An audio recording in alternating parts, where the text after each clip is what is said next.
Hello and welcome. Thank you very much for clicking on this video. As the title suggests, I will be doing sort of a review, a loadout as such for my camp in the next couple of days, and I'm just going to sort of do an overview of the mods that I've done to my LK35. Originally it came from a company called Military Mart, and it came with a steel frame, basic bag, nothing else, just a bucket, and yeah, I've spent a little bit of time, a little bit of money, and I've improved it to a position where I'm happy. So I'll grab the pack now and we'll go through some of the mods.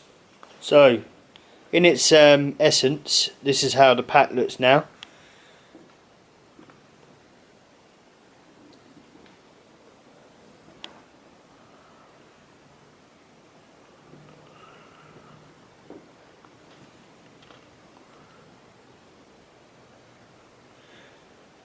I'll show you a quick picture of what it used to look like prior to these mods.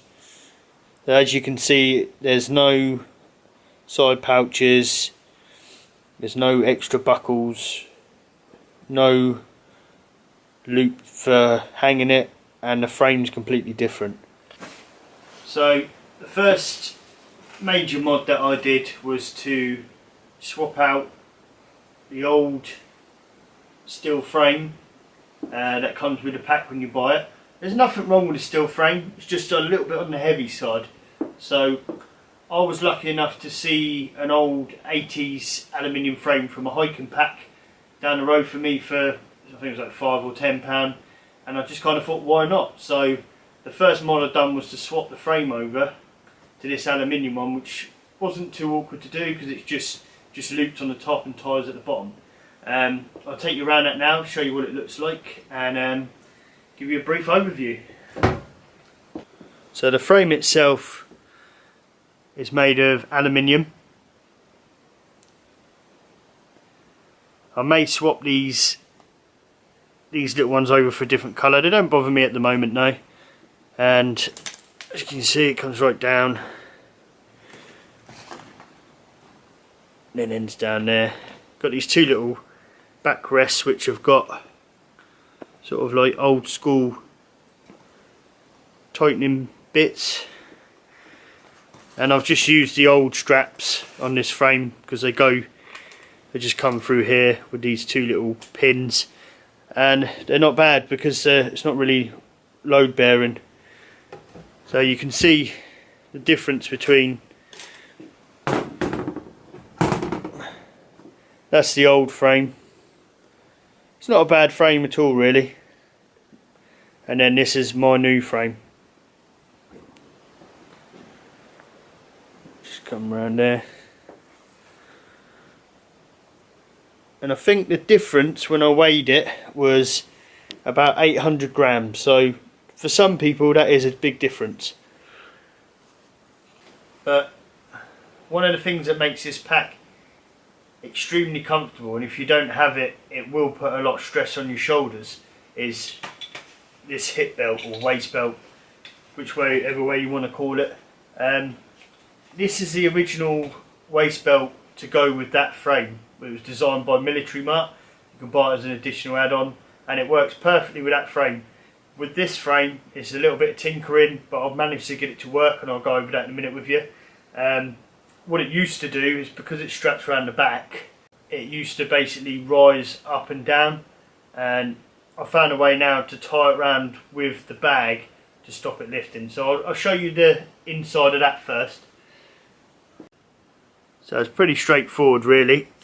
As you can see, it just sort of comes round the back here,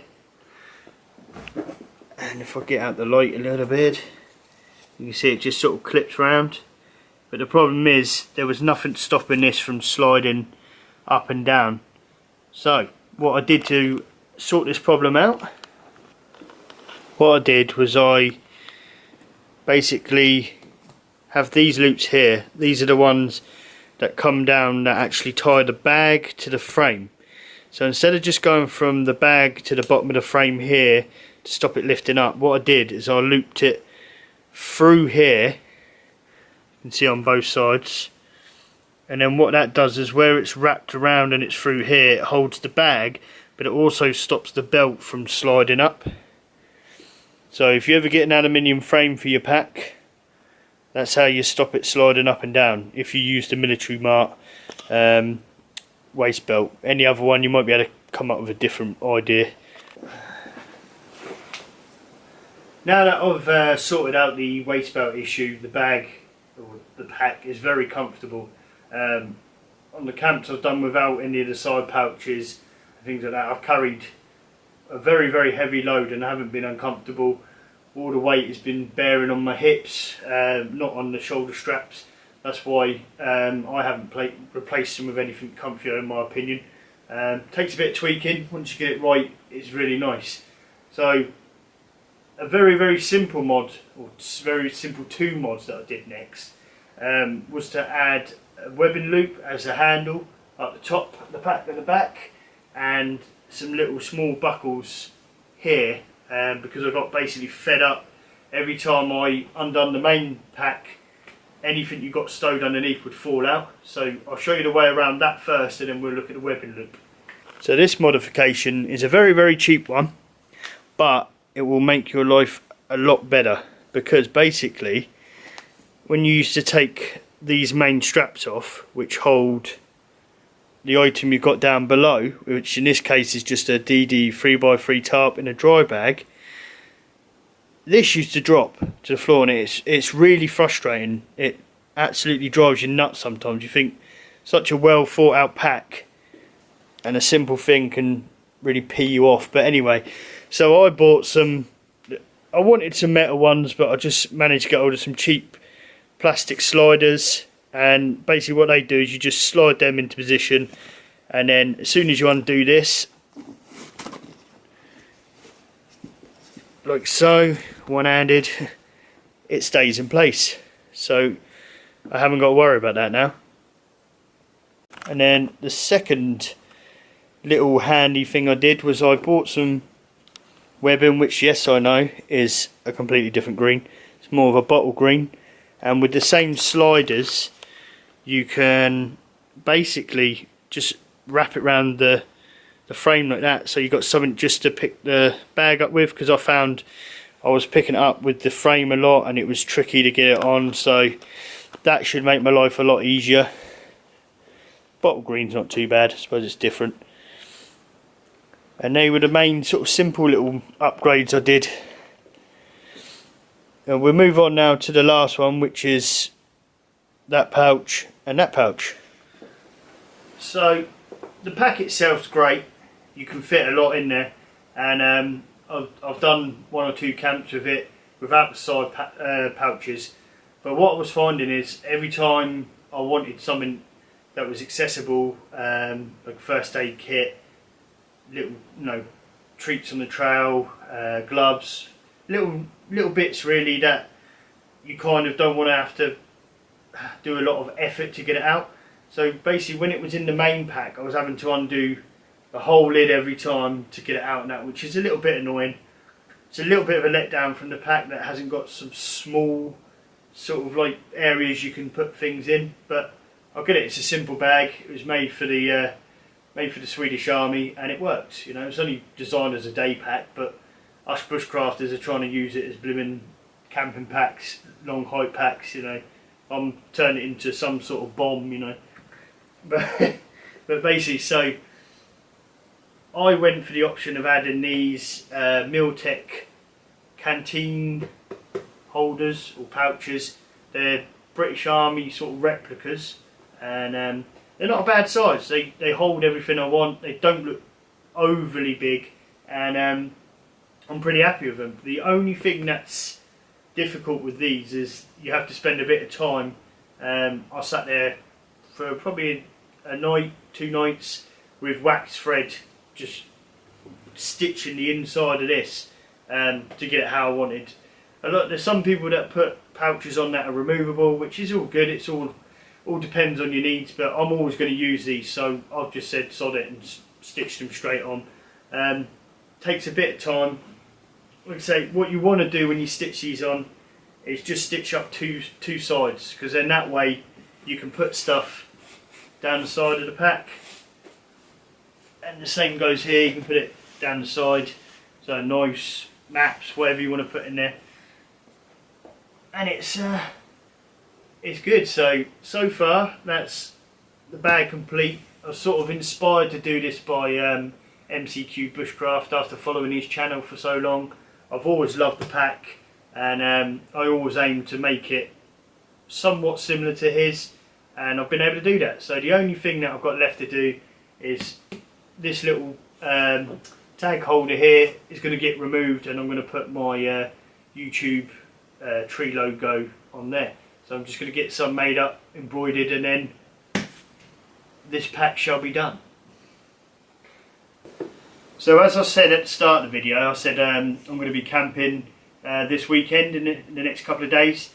The weather forecast is looking a bit wet, but the weather doesn't bother me. I'm going to go out and make the most of it. I do want to do some natural shelter building, so this time I'm just going to do it regardless. As you can see with the pack, I've got my tarp packed underneath. That is just a fail-safe really, in case the weather turns nasty or I don't finish the shelter. At least I've got somewhere to hunker down and not get absolutely saturated, or even worse, go home because I've just blown the trip sort of thing. So what I'm going to do next, I'm going to have a look through the pack, give you an idea of what I'm going to be taking on this trip, and then we'll go from there, and you can tell me if you like it or you hate it, and it's all just a perception of what I'm going to be doing. So I hope you enjoy it. So I'm going to start off with the little bits of the side pouches and just give you an idea of what I'm going to be putting in them. Like I said before, it's just going to be for the little bits that I need to get to easily. One primarily is going to be bits and bobs. I think the other one's going to be some small items of food that I can take with me. So for the first pouch, I have my little DD first aid kit. You always want one of them because they're kind of essential when you're doing these kind of things with axes and knives. I have a pair of rubberized work gloves with some sort of anti-cut compound on it. I've got a hank of paracord. I'm aiming to do my shelter without any paracord. I want to do a natural one with no cordage, but I'm bringing this just in case. Then I have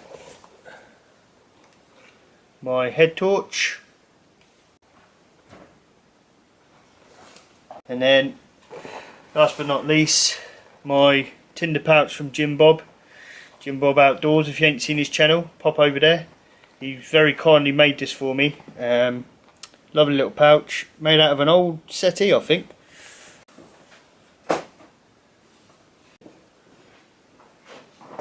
So, as I was kind of saying earlier, this pouch is going to be used somewhat for food. Obviously I can't put the food in there now because it'll go off. So I'll put some things in as a representation. So, a little compass. That could be a small pack or something. I've got one of my little stoves which I pretty much never use, but you know, might use it one day. These are all just indications of size that I can get in there. And then I've got two guy lines. And this isn't what I'm eating, but trust me, I do not eat penguin. I just put one of the kids' penguins in there, and just give you a sort of size comparison. So I could fit, in theory, some steaks, some other bits in there. Oh, and there's this as well. I've got a little smidge net, which we don't need down in the south, but someone like John Clenenfoldy up in Scotland, you'd probably have one of them. But yeah, so that's just a comparison of the possible food I could take in that one. So far that's the items from the two side pockets. You see it's quite a fair bit of little small bits that I'd have to keep taking the lid off every time to get to it, so it is a great thing to now have. I'll mention it again, but the DD 3x3 tarp is situated on the bottom of the pack. Don't necessarily need it, but this being my first sort of proper shelter build and not wanting to be caught out, I'm bringing it along just in case. I think it's a sensible thing to do, really. So that's going to be at the bottom of the pack. Right, next thing, we'll get inside, have a look in the main compartment. I'll pack this as best as I can for demonstration. It'll probably change a little bit, only minimal to pack it a bit more neater than I have done. It's pretty neat, but I'm a bit pedantic like that and I'll go through it again. So we'll get this open.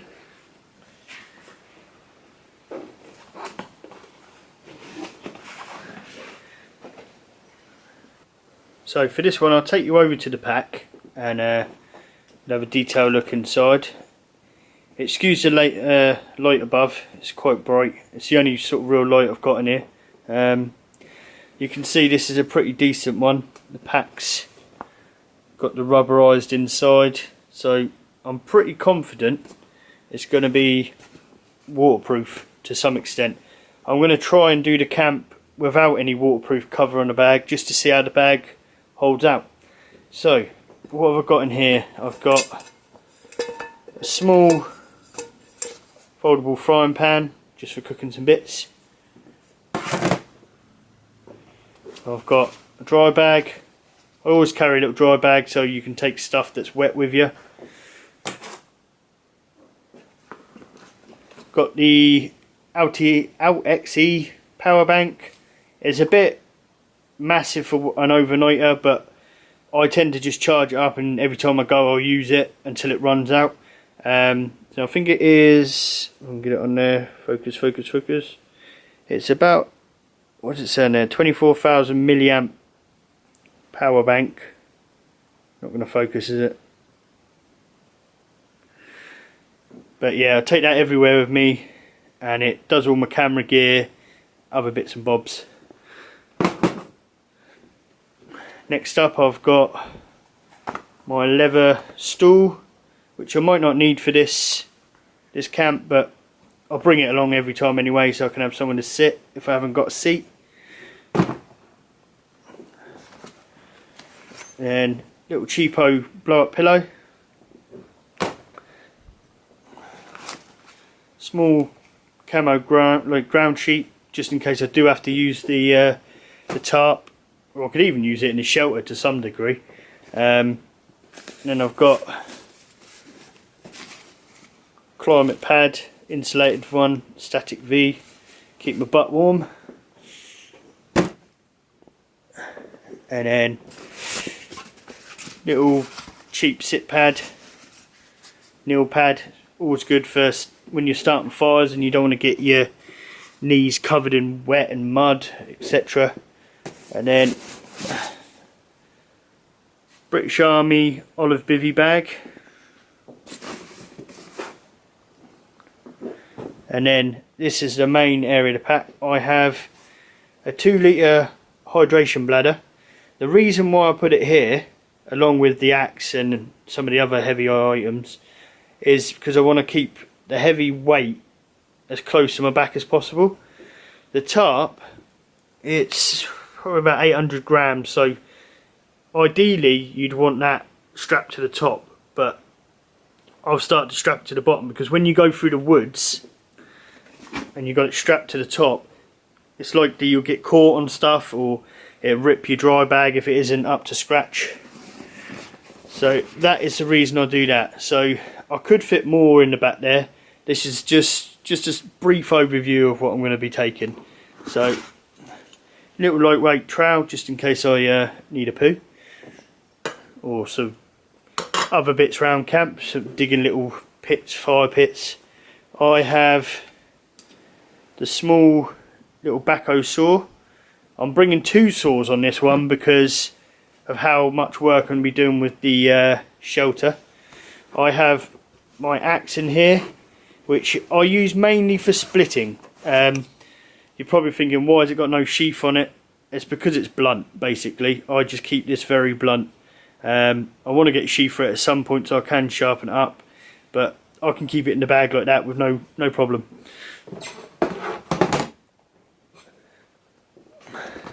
Then I've got just a Mora knife, and then this is my new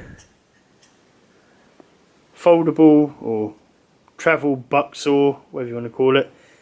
So yeah, if you watch that video on the Saturday, you'll get to see that in use.